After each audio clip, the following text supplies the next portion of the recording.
Hirap tukuyin ang totoo sa kasinungalingan. At sa panahon na ito, nalantad at malinaw ang pekeng balita. Kailangan ng programang tutugon dito, dala ang liwanag ng katotohanan. Samahan si Pastor Arnel Resurreccion sa isang oras na talakayan na pagsisiwalat ng katotohanan na ang batayan ay ang salita ng Diyos sa programang Usapang Totoo. Tuwing Biyernes, alas 2 hanggang alas 3 ng hapon, dito sa Kaakibat ng Diyos para sa Bayan, DZJV 1458 Radyo Calabarzon. Usapang Totoo.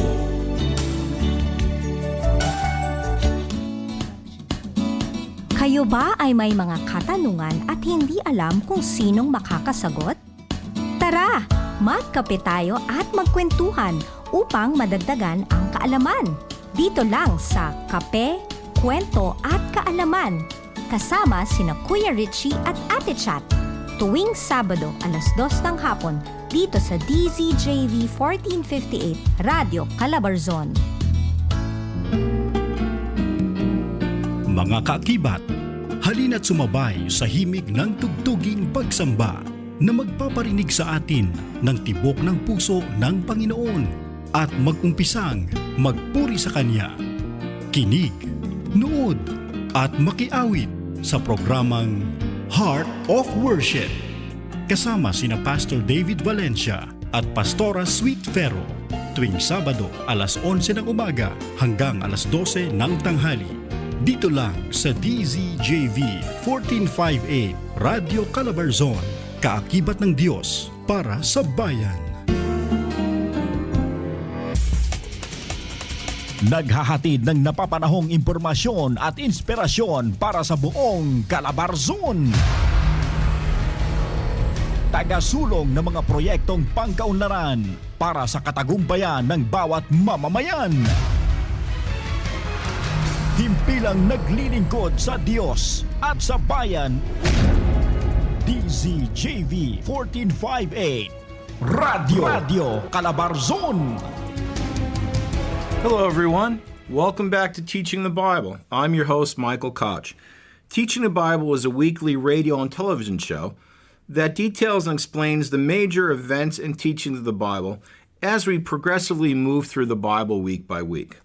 Now last week when we met, we learned about Abraham, Isaac, and Jacob.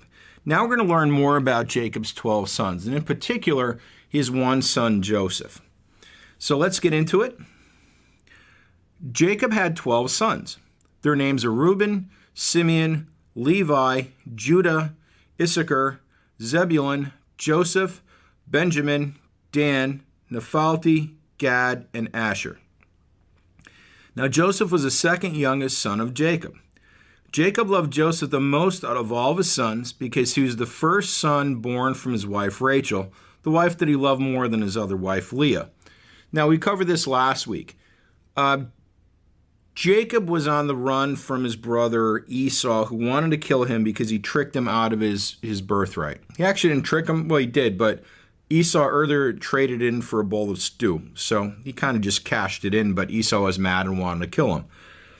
And so he's hiding at his uncle Laban's estate in a land kind of far away.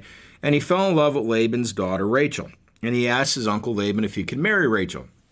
And his uncle Laban said, yes, you can marry my daughter Rachel. However, I'm not just going to give her to you.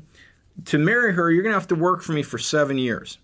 And after 7 years of working for me, then you can marry my daughter Rachel.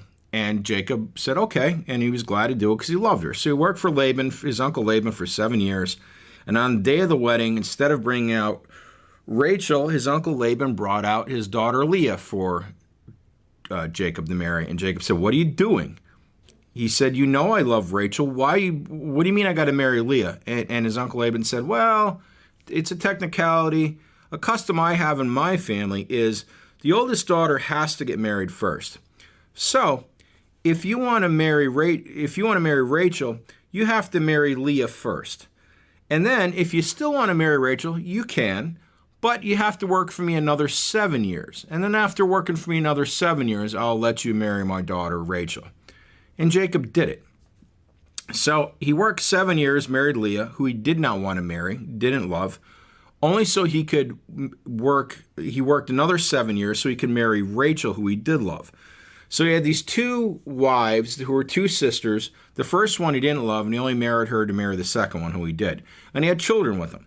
And he had 10 sons first through Leah. And then he had 2 sons later with Rachel. And he openly loved the first son he had with Rachel, named Joseph, more, because that was the firstborn son of the wife he loved more, or he loved at all, which was Rachel. And this caused all kinds of family problems. I mean, this family was kind of you talk about dysfunctional, messed up, set up family. They were. So the fact that Jacob openly loved Joseph, and you shouldn't do this. I mean, Jacob made it clear, I love Joseph the most in front of all of his other half-brothers. The fact that Jacob openly loved Joseph more than his other older half-brothers bothered these other brothers greatly. Jacob also made Joseph a robe of many colors, which Joseph wore. He didn't make it for any of his other sons. When his brothers saw this, they became envious of Joseph, and they hated him. That's in Genesis chapter 37, verses 1 to 4. Now, when Joseph was 17 years old, he had 2 dreams, and he decided to tell his older half-brothers his dreams. He said, "Hey, brothers, I had these 2 dreams. Let me tell them to you." And he said, "Okay." He said, "Behold, we were binding sheaves of wheat in the field, and my sheaf arose and stood upright. And behold, your sheaves gathered around it, and they bowed down to my sheaf." And his older brother said, "Are you indeed to reign and rule over us, little half-brother?" And he said, I got another dream too. Wait till you hear this one.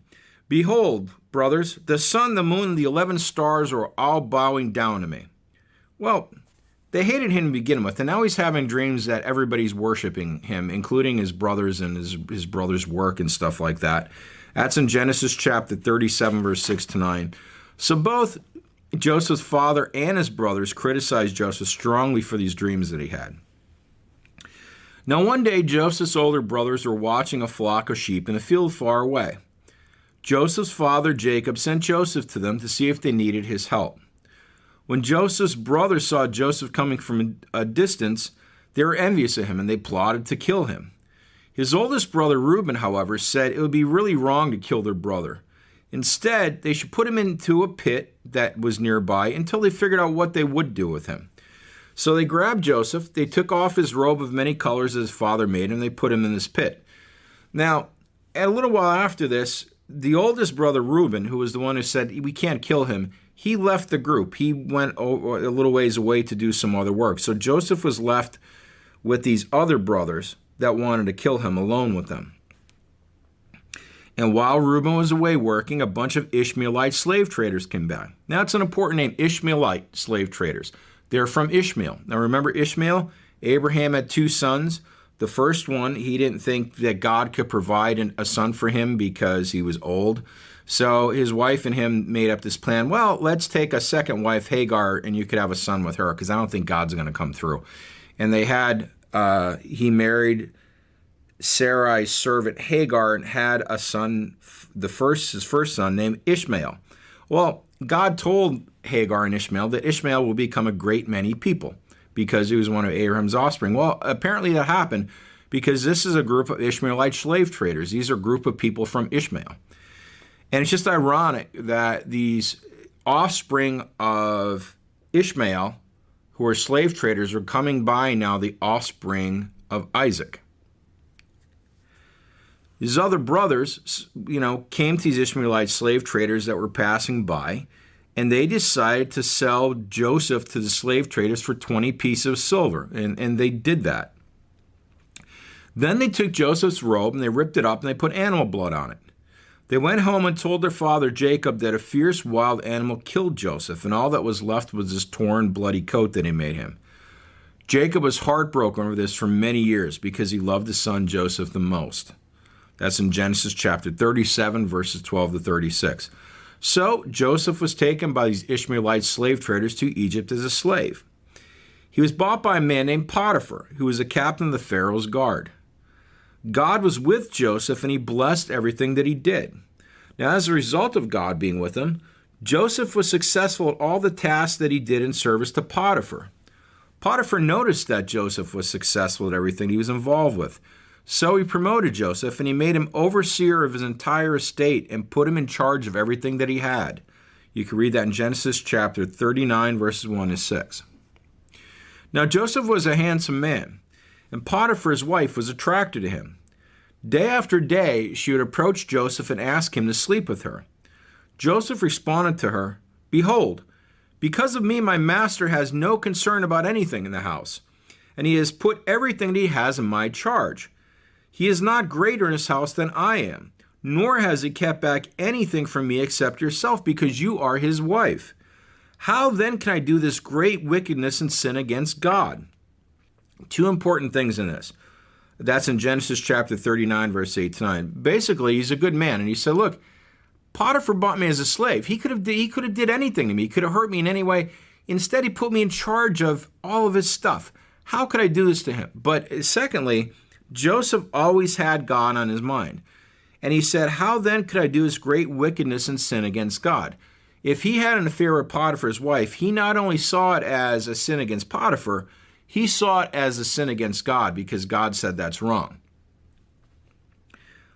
Well, this didn't deter Potiphar's wife from pursuing Joseph. She would come after him repeatedly and ask him to sleep with her, and he'd always not listen to her and try to get away. Well, one day, there was no one in the house except for Joseph and Potiphar's wife.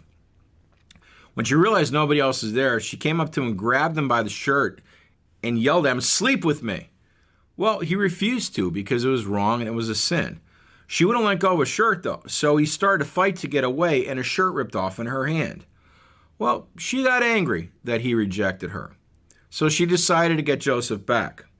She had a shirt in her hand, and she went out to the guards and said, "Guards, help, help! Joseph tried to force himself on me. He attacked me. I had to fight to get away, and look, I have a shirt in my hand." Well, her husband Potiphar eventually got home from work and told him the same thing. Potiphar had Joseph arrested and put in prison for this. However, God was with Joseph and blessed everything he did in prison so it would be successful. As a result, Joseph was put in charge of all the prisoners in the prison. You know, what's again, when we read the Bible, we want to learn, what can we take from the Bible and use it as a learning lesson to lead our lives in a better life. And one of the things we could do, we could take so many things from Joseph, but one was he always followed God. And because of always following God, no matter what circumstance he was in, God was with him and God saw him through it. He was a slave and he stayed faithful and followed God, and eventually wound up running the estate that he was a slave in. He was a prisoner and he always followed God, and eventually he wound up running the prison that he was in. So one of the lessons you can learn is if you're in a difficult situation, and it doesn't get more difficult, I guess, than being a slave or a prisoner, if you follow God, you may overcome the situation you're in because of God's help and support, because you follow him. Now, while Joseph was in prison, the Pharaoh's cupbearer and baker were accused of stealing from the Pharaoh, and they were put in prison with Joseph. Both of them had dreams while they were sleeping, and they were troubled by them because they didn't know what these dreams meant. They told their dreams to Joseph, and God told Joseph the meaning of their dreams. God told Joseph that the cupbearer's dream meant that in 3 days he would be declared innocent of his crime, and he would be released from prison. The baker's dream meant that in 3 days he would be found guilty of his crime, and he would be put to death for it. Well, that is exactly what happened, unfortunately for the baker. But the cupbearer was very happy that he was released from prison. Now Joseph went to him and said, "Hey, listen, could you please, cupbearer, do me a favor? You're being released from prison. You're going back to being Pharaoh's cupbearer, which means you're going to be in his presence all the time. Listen, I'm innocent. I didn't do, I was thrown in here they said I attacked Potiphar's wife. I would never do that. It was a lie, and I'm innocent. I don't belong here. Could you please talk to Pharaoh for me and see if you could get me released, because I'm innocent for what I was accused of." And the cupbearer said, "Oh, sure, yeah, absolutely, Joseph. You told me what my dream meant. It all came true. No problem. I'll absolutely do that for you." Well, cupbearer got out, and immediately as soon as he got out of prison, he totally forgot about Joseph. He forgot about the promise he made to him. And unfortunately, Joseph was left to sit in a prison for 2 more years.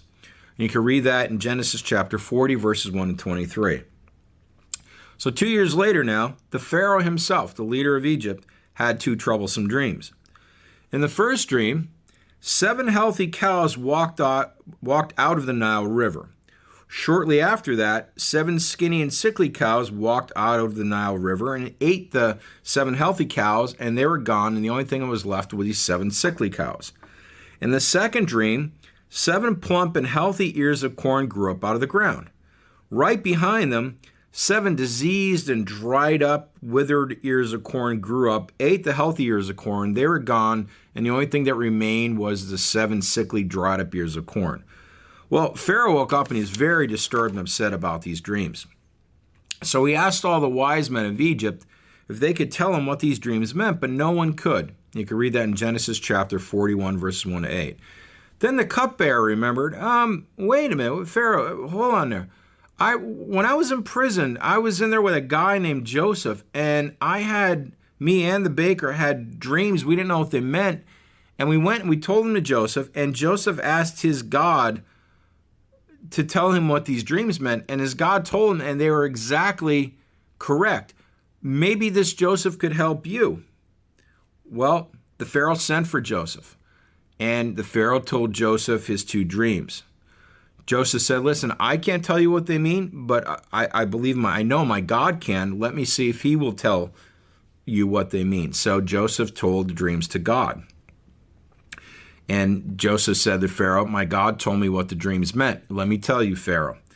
And he said, the dream about the healthy and sickly cows and the dream about the healthy and sickly corn, both dreams mean the same thing. There's going to be 7 years of great crops, followed by 7 years of severe famine, in which the crops would not grow and there's not going to be any food. Now, God also told me what you need to do, Pharaoh, to survive this. My God told me that during the 7 years of good crops, you need to take 1/5 of the crops that grow and store them up to be used later during the 7 years of famine. And if you do that, you're going to have food during this famine that is surely going to come, my God told me. Well, Pharaoh was extremely pleased that God told Joseph what his dreams meant, and also that God gave him a plan on what to do. He was so impressed. Pharaoh said that because God was clearly with Joseph and everything that Joseph did, Pharaoh made Joseph second in command over all of Egypt behind him, and everyone in Egypt had to do what Joseph said. Joseph was in charge of the whole country of Egypt. The only person in front of him was Pharaoh. Now, Joseph was 30 years old when he was placed second in command over Egypt. Now, remember, when he was sold into slavery by his brothers, he was 17. So this is 13 years later, he was placed second in command over all of Egypt. The Pharaoh's dreams came true just as God told Joseph that they would. There were 7 years of plenty during which the Egyptians saved up 1/5 of their crops each year in storehouses. So if you have 7 years of plenty, now Joseph was 30, now he's 37 during the end of the 7 good years of crops. After this came 7 years of famine in which crops did not grow. So, I don't know what time the next event happened, but sometime during something over 37, somewhere between 37 and 44 is Joseph. During this famine, Joseph opened up the storehouses and sold to save food to the people during the famine. He sold this food that was saved up not only to the Egyptians, but also to neighboring countries hit by the famine. The famine also came to Joseph's father Jacob, who is now called Israel, and his 11 other brothers who are living in Canaan. 10 of these older half-brothers were the ones that sold him to the slave traders several years ago. Jacob, or Israel, said to the older 10 sons, listen, he got angry at them. We're going to starve here. There's no food here. Get off your lazy rear ends. I heard there's food in Egypt. Take everything we have. Take our money. Go and get us some food or we're going to starve here. So he yelled at them. Okay, so they got whatever money they had and they went now to Egypt to buy food because they heard there was food in Egypt. Jacob kept his youngest son Benjamin home with him. Maybe he didn't trust to send Benjamin with these other 10 because the last time he sent one of his sons at Rachel, he never came back, which was Joseph. Now, when these 10 brothers got to Egypt, they had to go to Joseph because he was in charge of distributing the food. The Pharaoh made him in charge of the food distribution plan. Joseph recognized his brothers. How could you forget them? But they didn't recognize him. Now, don't forget, when they sold him to slavery, he was only 17. He's somewhere in his 40s now. And also, he's all Egyptianized now. He's second in command. He probably looks like the Pharaoh. He looks like nothing like the boy they sold into slavery. So Joseph decided to have the guards arrest his brothers and take them into prison, and he accused them of being spies. They didn't recognize Joseph. They were very afraid. They believed that they were finally going to be punished for selling Joseph into slavery many years ago because they're envious of him. They were sorry for doing this, and they said they deserved whatever punishment they got now for selling Joseph into slavery. Now, Joseph had them frightened for a few days. He messed with them for a while. I know you're slaves. You came here to spy out the land. They're saying, no, we just came for food. We don't have any food in our land. No, you're spies. Or not slaves, you're spies. I know you're spies. And they were afraid he's going to have them put to death. But after Joseph had them frightened for a couple days, he said to the guards, listen, guards, leave us. Leave me alone with these men. And he approached his 10 older half-brothers, and he said to them, take a good look at my face. I'm your brother Joseph, who you sold into slavery. I'm now second in command over Egypt. And he said that in Genesis chapter 43, verses 1 to 34, and 44, verses 1 to 34. Well, his brothers were petrified. They'd probably rather be accused of spies because, the man that they sold basically to his death, when you sell somebody off as a slave, that's a death sentence. You're never going to see them again. They sold their own brother off to his death, and now he's second in command over Egypt, and they're under his power. They were certain he was going to kill them, and probably in a horrible way. But Joseph didn't, and this is what Joseph said to them. Joseph said, brothers, God allowed everything to happen the way that it did so I can save people's lives. Although you sold me to the slave traders and meant it for bad, God meant it for good. He made everything I did be successful, and eventually put me in second of charge over Egypt, where I saved up food to survive this famine. I love you, brothers, and do not be afraid of me. Well, his brothers were overjoyed, first that Joseph was alive and doing well, and more importantly, that Joseph was not going to kill them. They were very happy. So Joseph and the brothers sent for their father Jacob. And, you can only imagine how happy Jacob was. Joseph is alive? Oh my goodness, I thought he was dead. So he found out his favorite son Joseph's not only alive, but living in Egypt and second in command over all the whole country. So what happened was Joseph had his 11 brothers, because there's 10 half brothers, and his younger full brother Benjamin, and their father Jacob moved to Egypt and lived with them for the rest of their lives for a couple reasons. One, because Egypt now was the only place that had food in the area, because they saved everything up for the famine. But two, Jacob was like the king of the place. He was second in command over the whole country, so they would have a much better life living with Joseph than they would back in Canaan. So they all moved and lived with Joseph for the rest of their lives. So they all passed away, and they had kids, grandkids, and so on in Egypt as the Israelites, as Jacob's sons, which are now called the Israelites. Now I'm going to read something. There's a lot of similarities between what happened in Joseph's life and a foreshadow of what would happen later in Jesus' life. Now there's big differences between Joseph and Jesus, but there's a lot of similarities in some of the things that happened in their life. Now Joseph was not a god like Jesus, okay? And Joseph was just a man that God used as part of God's grand plan. Also, Joseph did not die to save everyone from their sins as Jesus did. However, there are many similarities in the events of both the lives of Joseph and the later life of Jesus. So let's take a look at these. Both Joseph and Jesus were the beloved son of their father. Joseph was the favorite son of Jacob. Jesus, the only begotten son of God the Father. Both Joseph and Jesus only did good things in their lives. Now, Jesus was completely sinless in word, thought, and deed for his entire life. Joseph wasn't sinless. The Bible's clear, everybody sinned in their lives, everybody. But there is nothing reported about Joseph sinning in the Bible. So in general, he was a pretty good guy.